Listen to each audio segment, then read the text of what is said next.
Hello, and welcome to my channel, Reading Little Blue Books Out Loud. This is a little blue book.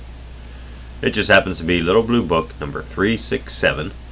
It is titled How to Improve Your Conversation, written by Lloyd E. Smith, with an essay on conversation by Thomas De Quincey.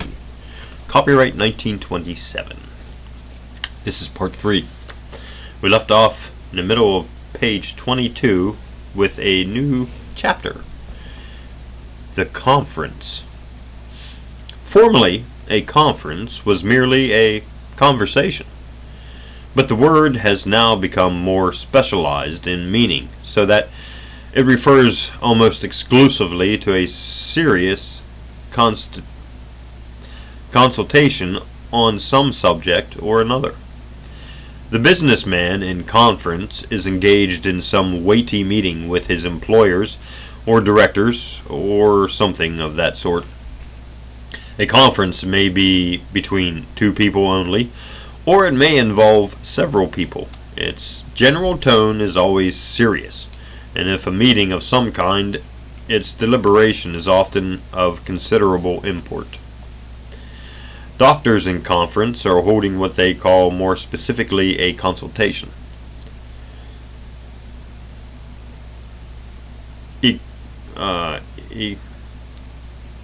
Ecclesiastical? Cannot quite pronounce that word. Ecclesiastical deputies may have a conference over some question of dogma or ritual. Lawyers may confer over an important case. A college professor may have a personal conference from time to time with each of his students about his work. The colloquy. This is going to be a tough one.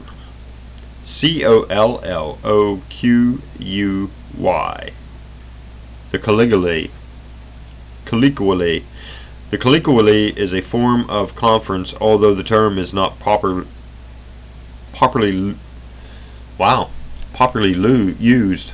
No wonder, because you can't pronounce it. It usually refers to an informal discourse between two people. Two envoys, for example, may hold a colloquy over a matter of state. It is in the nature of a parley, which is the conference between two envoys, one from each side, meeting on a field of battle during a truce.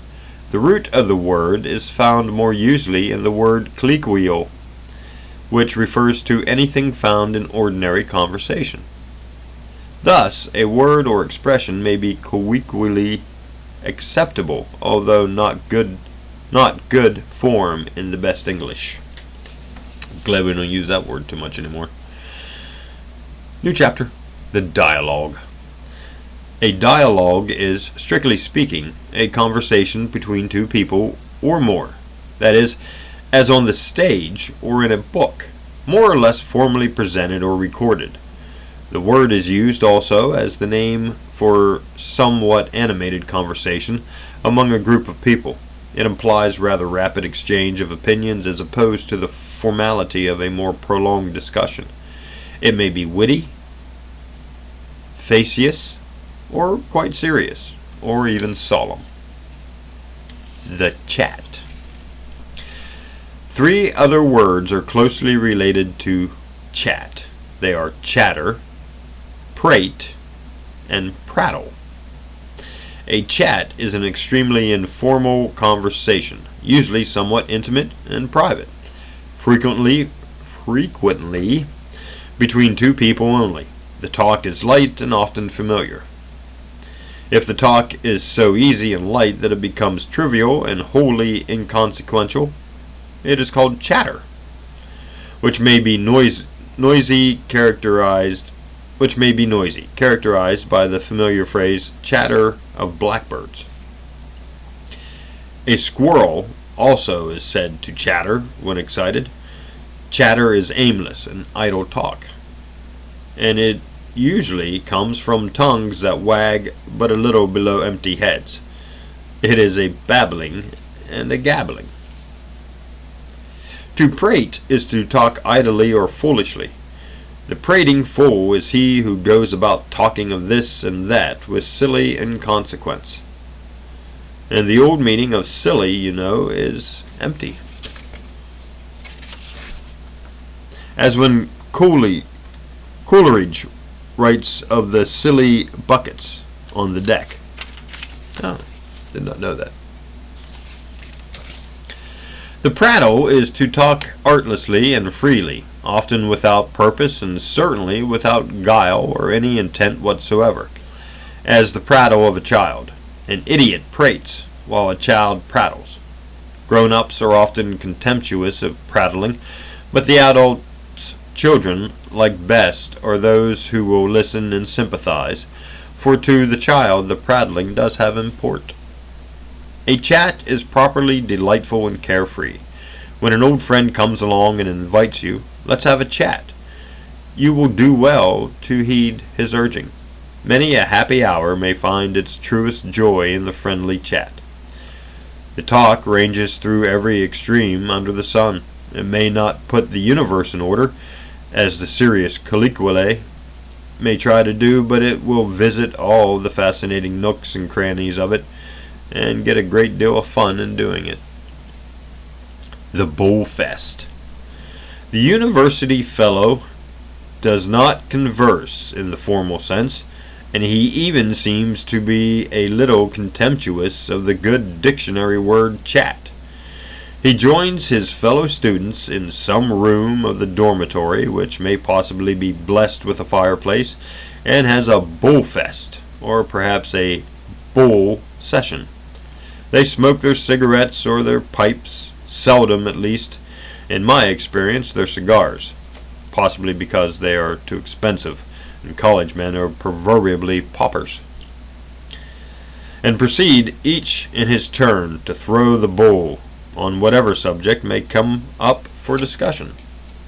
The bull ranges all the way from more or less personal college gossip and college affairs in general to the outer world of love and business. A bull session may settle so trifling a matter as a League of Nations and pass on to the true nature of love. It may be very serious, and it may oftentimes become extremely clever. College men are the coming generation of workers or leaders in the world, and they have, contrary to many expressed opinions, ideas. Sometimes the ideas are puerile and occasionally abortive, but now and then there is a successful delivery. The motives give their audience the notion that all college men do is get together and sing lustily after the gang's all here. The gang may all be there, and there may be considerable genuine bull tossed back and forth, but there is also a gratifying exchange of real conversation. For if college boys and girls, too, have anything like alert minds at any time in their careers, they certainly do have a great many things to talk about. Topics of conversation. The big problem in any conversation is something to talk about. What shall it be? First of all, there is never any solemn colloquy on this important question. People do not get together and discuss pro and con, the merits of this and that subject, and finally take a vote upon the matter. They get together and talk, or hold their peace. The most successful conversationalists are those people who are what is called well-read, who keep fairly abreast of the times, know what is going on in the world, and have formed various opinions about various problems of the time in which they live. Topics of conversation for such people arise out of their interests and sympathies, out of their daily work, and out of the things they have read and afterward thought about in books. As for their daily work, they wisely avoid talking shop to people who are not particularly interested in the work they are doing. In books, their tastes are usually varied and versatile. Their conversation may be critical or appreciative, and it is probably well spiced with various anecdotes, jokes, and even quotations that are apropos. In a good conversation, one thing leads to another. One person acts as a stimulant to another person's thoughts, and so the talk runs smoothly, gaily, or seriously from one interesting topic to another. A word must be said here about a particular form of fraud, or more candidly, bunk, that is appearing in a certain form of advertising in the public press, for it is directly concerned with conversation. The lure is the man who is the envied center of a conversational group. Wouldn't you like to be such a person yourself, and hold all ears attentive to the words of wisdom that fall like so many diamonds from your tongue? Of course you would. And so you read the advertisement. It tells you that this well-read conversationalist cheated, that he did not acquire his wonderful store of topics of conversation with sincere reading, but that he got it all from one book upon which he happily happened by chance, a collection of quotations from great writers. He has been learning that book by heart, it seems, and so has been able to mystify and bedazzle his friends by quoting now from Voltaire, now from Shakespeare, and so on. They hang about him with open ears and incredulously gaping mouths. The better to grasp the precise conversational gems he lets fall like so many careless snowflakes. It is all very wonderful. It is a clever advertisement.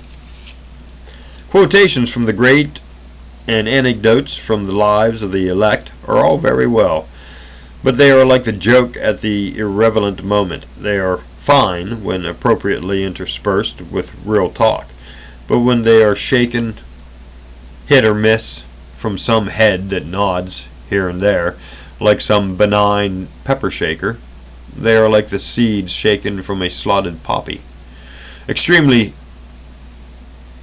soporific to the true conversationalist. The incurable quoter is a bore, and the persistent storyteller is a bore also. Neither has the slightest conception of what a conversation ought to be, and neither cares very much about it. Both are cheats and impostors. They mouth the words of others in the hope that wearing fine feathers will make them look like fine birds. A book of quotations, if properly used and not ignorantly abused, may be a valuable book to have around. But suppose that someone speaks of the pulchritude of some movie favorite, and the reader of a book of purple passages and famous quotations chimes in with "Beauty, as the immortal Keats has said, is its own excuse for being. Ach Gott! Donner und Blitzen, sacre bleu." What has that got to do with it? Very little.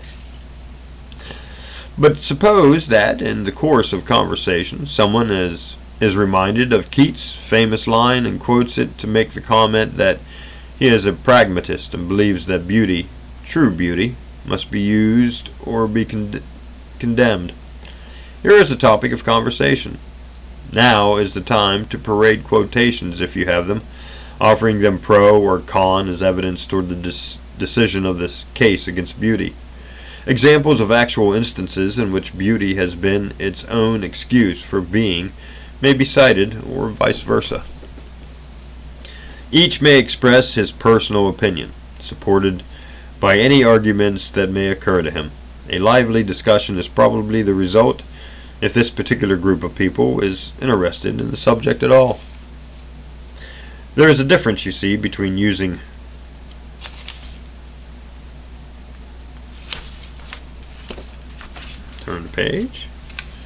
between using a book itself to make talk and using its theme or some statement in it as a basis for discussion.